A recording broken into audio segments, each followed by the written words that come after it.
crews continued to arrive in Kidderminster throughout the evening, replenishing the water that had been doused on the fire over more than 6 hours. We arrived on scene to a significant fire. That fire was fully developed and the radiated heat from that fire spread to an adjoining building.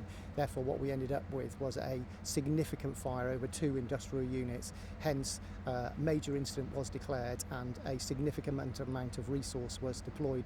The town centre came to a standstill with several major roads closed.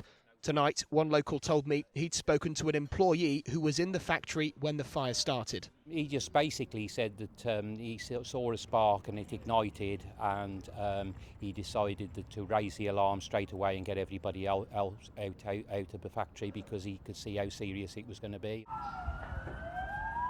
Earlier, black smoke filled the sky above the town as firefighters worked to bring the huge flames under control.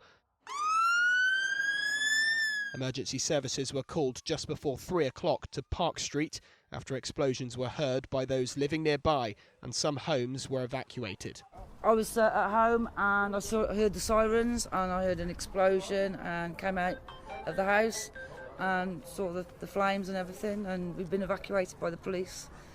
I finished work at 3 o'clock and that's when my mum phoned me to tell me that I wouldn't get up the street, and that's over 2 hours ago.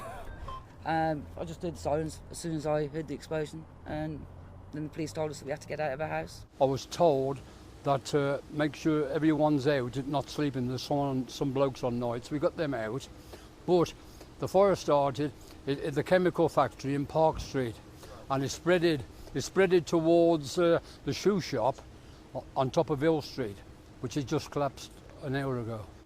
Thankfully, no casualties or injuries were reported.